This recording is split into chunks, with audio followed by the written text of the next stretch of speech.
सभी डिस्ट्रीब्यूटर ने 6 बेसिक का पालन कर लिया और अपनी टीम से 6 बेसिक का पालन यदि करवा लिया तो उनका बिजनेस बिल्कुल ज़बरदस्त तरीके से उनका ग्रोथ होने वाला है। तो हम आज जानने का प्रयास करेंगे कि 6 बेसिक क्या है। तो सभी साथी से एक रिक्वेस्ट रहेगा कि वो अगर लिख सके तो लिख के रख ले, ताकि मतलब बाद में उनको और थोड़ा सा एनालाइज करने में एक हेल्प मिल जाए। और नहीं तो फिर स्क्रीनशॉट भी लेके रख सकते हैं जो एक एक बेसिक है उसके बारे में। तो इस तरह से हम आगे में देखेंगे जो 6 बेसिक्स है आरसीएम के। तो उसमें सबसे पहला बेसिक जो है, use the product and sell the product. मतलब जैसे हम जॉइन हो जाते हैं, जॉइन होने के बाद में यूज़ द प्रोडक्ट यानी कि 100% हमको आरसीएम का प्रोडक्ट यूज़ करना है। और हमारे घर में मतलब जो भी ज़रूरत की चीज़ें हैं टोटल आरसीएम के प्रोडक्ट ही होना चाहिए। मतलब हर चीज़ से लेके हमको, इसीलिए आज कंपनी ने जो जॉइनिंग का जो 1000 बिजनेस वॉल्यूम कर दिया है। पहले कैसा था कि 1000 रुपये का एमआरपी या डीपी प्राइस में जॉइनिंग हो जाती थी, जिसमें बहुत गिने चुने 2-4 प्रोडक्ट ही आते थे। लेकिन आज जॉइनिंग के लिए 1000 बिजनेस वॉल्यूम कंपलसरी कर दी है। मतलब कम से कम में हमारी 2000 की खरीदी होना चाहिए उस कंडीशन में। तो कहीं ना कहीं कंपनी की ये सोच भी है कि 2000 का यदि कोई व्यक्ति खरीदी करता है तो बहुत सारा सामान उनके घर में पहुंचेगा, जिस माध्यम से उस सामान को यूज़ करेगा और फिल करेगा, तब जाके वो आने वाले समय में दूसरों को प्रमोट करेगा। तो हम जैसे ही ज्वाइन होते हैं, ज्वाइन होने के बाद में हमको 100% प्रोडक्ट को यूज़ करना है और सेल द प्रोडक्ट, और लोगों को उसको प्रोडक्ट को प्रमोट करना है, लोगों को देना है, लोगों को सेल करना है, जिस माध्यम से लोगों के अंदर उस प्रोडक्ट के बारे में अवेयरनेस फैले और अच्छी अच्छी बातें उनको पता चले। क्योंकि कहीं ना कहीं यदि हम मार्केट की तुलना यदि हम करते हैं तो कई गुना बेहतर हमारा प्रोडक्ट आरसीएम का है। तो हमको जो प्रोडक्ट अच्छे लग रहे, सेम वही प्रोडक्ट दूसरे व्यक्ति जो हमारे पड़ोसी है उनको प्रमोट करना है और उनको देना है, ताकि वो भी उसको फील कर सके और आने वाले समय में हमारे साथ में ज्वाइन हो सके। तो 6 बेसिक में से ये पहला बेसिक है कि हमको 100% यूज़र बनना है और उसके बाद में उस प्रोडक्ट को हमको सेल करना है। क्योंकि आरसीएम एक रिटेल का ही बिजनेस है और जब तक रीपर्चेस का हमारा बिजनेस जनरेट नहीं होगा तब तक हमको कमीशन नहीं आएगा। अभी हर चीज़ को हम बेचते रहते हैं, चाहे वो अपने भाषा को, मतलब अपने विचारों को हम दूसरे के पास में रखते हैं तो वो भी एक बेचना ही हो गया। मतलब एक बार हम एक सेशन में हम लिए थे कि बचपन से बड़े होने तक हम रोज़ कुछ ना कुछ बेचते हैं। तो उसी चीज़ को हमको फॉलो करते हुए हमारा जो प्रोडक्ट है, बेहतरीन विश्व स्तरीय जो बेहतरीन प्रोडक्ट है, उस प्रोडक्ट को हमको सेल आउट करना है, लोगों के घर तक उसको पहुंचाना है। तो ये हो गया पहला बेसिक। उसके बाद में हम सेकंड बेसिक्स में आते हैं। तो प्रोडक्ट हम यूज़ करने के बाद में प्रोडक्ट हमको अच्छे लगे और हम लोगों को उसको रेफ़र भी कर रहे हैं, लोगों को प्रमोट भी कर रहे हैं। उसके बाद में फिर अब अगर हमको अभी आगे बढ़ना है तो सबसे पहले हमको लिस्ट ऑफ ड्रीम, सपनों की एक हमको लिस्ट बनाना है कि हमारे क्या क्या सपने हैं। चाहे वो हम पहले जो सपने देखे थे जो कहीं ना कहीं धूमिल हो चुके हैं और हम भूल चुके, उस सपनों को फिर से हमको लिखना है कि स्टेप बाय स्टेप हमको क्या क्या चाहिए और किस तरह। क्योंकि सपना मतलब कोई भी काम करने के लिए क्यों होना ज़रूरी है, कारण होना ज़रूरी है। तो एक सपना का जो हमारा लिस्ट बनेगा वो ये हमारा क्यों बनेगा और हमारा कारण बनेगा, ताकि हम आरसीएम में काम कर सके, अच्छे तरीके से काम कर सकें।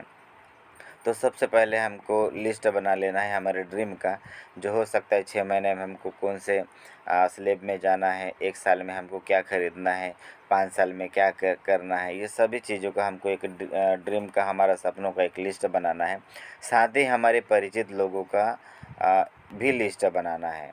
मतलब जितने सारे लोगों को हम पहचानते हैं, जितने सारे लोगों के कॉन्टैक्ट्स हमारे फ़ोन में हैं, ये मान के चलो कि यदि हमारे घर में कोई बड़ा कार्यक्रम है या शादी ब्याह का कार्यक्रम है तो उस कार्यक्रम में हम कितने लोगों के लिए पत्रिका छापते हैं और कितने लोगों को हम पत्रिका पहुंचाते हैं, तो वो एक प्रकार का हमारा लिस्ट हो गया।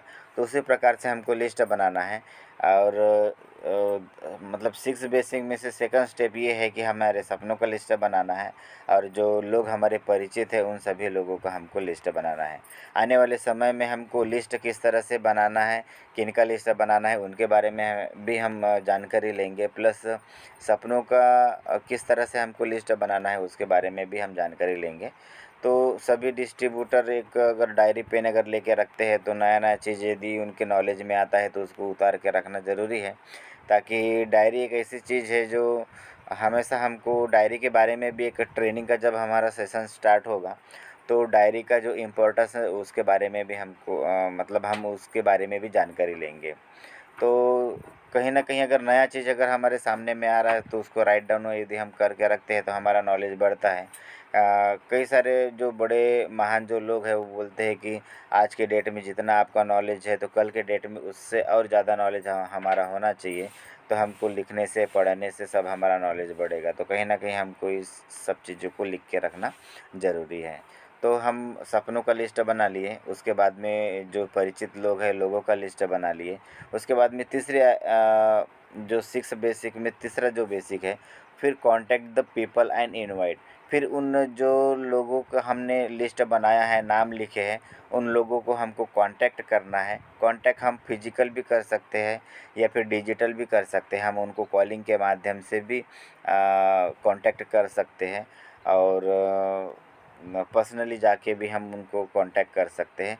और इनवाइट करना है उनको, मतलब एक दिन निश्चित करना है, उस दिन में हम उनको अपने घर पे इनवाइट करना है।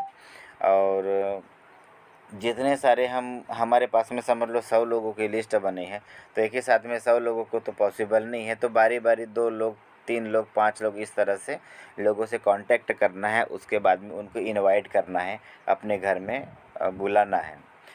उसके बाद में चौथा बेसिक है show the plan and product. जब उनको हम इनवाइट कर देंगे, जब हमारे घर में आएंगे, तो हमारे अपलाइन के माध्यम से शो द प्लान करना है। प्लान, कंपनी का जो प्लान है उसको शो करना है, मार्केटिंग प्लान को शो करना है, और प्रोडक्ट दिखाना है। यदि हम खुद हो कि यदि हम प्लान शो करेंगे तो हमारा जो इफ़ेक्ट है वो इफ़ेक्ट नहीं पड़ पाएगा। क्या थर्ड पार्टी बहुत ज़्यादा ज़रूरी होता है, क्योंकि थर्ड पार्टी का जो इम्प्रेशन है, कहीं ना कहीं जो व्यक्ति के पास में हम जाते हैं तो वो व्यक्ति हमको पर्सनली कई दिनों से जानता है, हमारे बिजनेस को जानता है, हमको जानता है, हमारी लाइफ के बारे में काफ़ी चीज़ें जानता है। लेकिन हाँ, यदि हम कुछ उनको बताएंगे तो उतना इम्प्रेशन नहीं पड़ेगा, लेकिन थर्ड पार्टी के माध्यम से यदि हम बताते हैं तो उसका इम्प्रेशन बहुत ज़्यादा बढ़ता है। तो उस माध्यम से उनको फिर बुलाना है, तो हमारे अपलाइन जो भी रहेंगे उनके माध्यम से वहाँ पर प्लान को शो करना है।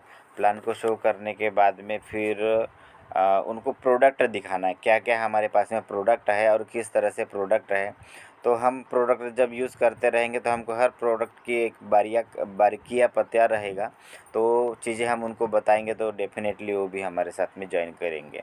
तो इसके बाद में पांचवा जो बेसिक है उसमें फॉलो अप विथिन 48 आवर्स। तो ये चीज़ रखना है याद, कि जैसा यदि हम उनको इनवाइट कर दिए या फिर उनके घर में जाके हम उनका समय लेके उनके घर में जाके यदि हमने प्लान बता दिया, तो प्लान बताने के बाद में 48 घंटे के अंदर ही फॉलो अप करना है। क्योंकि अगर कुछ नया जानकारी अगर किसी के माइंड में आया है तो वो 48 घंटे तक उनके दिमाग में हावी रहता है, और उसके बाद में धीरे धीरे फिर वो कम हो जाता है। तो कहीं ना कहीं हमको ये मिस्टेक नहीं करना है कि आज तक हम अभी तक अगर स्टेप बाय स्टेप हम 6 बेसिक को पालन करते आए हैं, उनको हमने प्लान बता दिया, प्रोडक्ट भी दिखा दिया, तो कोशिश करें कि उसी समय वो ज्वाइन हो जाए। या फिर अगर कुछ समय मांगते हैं तो 48 घंटे के अंदर ही उनको फिर से कांटेक्ट करें, और उनके साथ में मिल के फिर दुकान दिखाना है उनको, और उनको फॉर्म भरवाना है। नज़दीक में जो भी दुकान है, यदि वो दुकान हम दिखाते हैं तो एक पॉजिटिव माहौल वहाँ पर तैयार हो जाता है उनके माइंड में। मतलब नेगेटिव चीज़ें घुसने से पहले उनको पॉजिटिव पॉजिटिव अगर दिखता रहेगा, क्योंकि आरसीएम के शॉप में जाएंगे तो कहीं ना कहीं हाँ, अपने ही टीम के या फिर और किसी दूसरे टीम के जो लोग हैं कहीं ना कहीं खरीदी करते दिखेंगे उनको, और दुकान में भी हर तरफ आरसीएम का सामान दिखेगा। तो एक बहुत बढ़िया पॉजिटिव रिजल्ट आएगा, और हो सकता है वो तुरंत हमको ज्वाइन करें। तो पाँचवा बेसिक प्लान जो है उसमें पाँचवा जो है कि फॉलोअप करना है हमको 48 घंटे के अंदर। उसके बाद में छठवा है और लास्ट है join them and same as above. तो 48 घंटे में जैसा हम उनको फॉलोअप कर दिए, फॉलोअप करने के बाद में उनको ज्वाइन करवा देना है, हमारे सिस्टम में ला लेना है और ऊपर के जो 5 चीज़ें हैं उसको फिर से सेम रिपीट करवा देना है, सेम एज अबव। ऊपर के जो 6 हमने जो 5 जो हमने बेसिक नियम दिखे हैं उनको उनसे फिर से मतलब रिपीट करवा देना है, सेम जो हमने किया उसी को डुप्लिकेट करके सामने वाले को दे देना है। तो जो नया व्यक्ति ज्वाइन हुआ है वो फिर से क्या करेगा कि प्रोडक्ट को यूज़ करेगा 100%। उसके बाद में आजू बाजू में अपने परिचित लोगों को प्रोडक्ट को सेल करेगा, देगा। उसके बाद में फिर उसको सपने का लिस्ट बनवाना है और उसके परिचित लोगों का लिस्ट बनाना है। उसके बाद में उन लोगों को कांटेक्ट करके उनका समय लेना है, उनको इनवाइट करना है, या तो उनके घर में जाना है या फिर अपने घर में बुलाना है। मतलब जो नया व्यक्ति जो ज्वाइन हुआ है उसको ये सब चीज़ें बेसिक जो 6 बेसिक है वो सिखा देना है कि इस तरह से काम करना है। फिर उस सौदा प्लान में फिर जो नया व्यक्ति आया है उसके जो परिचित लोग रहेंगे वहाँ पर हम सौदा प्लान करने के लिए जाएंगे, क्योंकि हमारे समय में हमारे अपलाइन आए थे। तो अभी जो नया ज्वाइनिंग है उसके लिए तो हम अपलाइन हो गए, तो उनके जो लिस्ट है उसमें हमको सौदा प्लान करना है, हमको प्लान शो करना है और प्रोडक्ट के बारे में उनको बताना है। उसके बाद में जो नया व्यक्ति है उसको बोलना है कि 48 घंटे के अंदर सामने वाले व्यक्ति से डिस्कस करना है, उसको फॉलोअप करना है, शॉप में ले जाना है। उसके बाद में फिर उसको ज्वाइनिंग कर देना है। ज्वाइनिंग करने के बाद में फिर मतलब सेम एज अब फिर से इसको रिपीट करना है। इस तरह से यदि हम करते रहेंगे तो हमारा जो बिज़नेस है बहुत अच्छे तरीके से बढ़ते रहेगा। तो इस प्रकार का ये हमारा RCM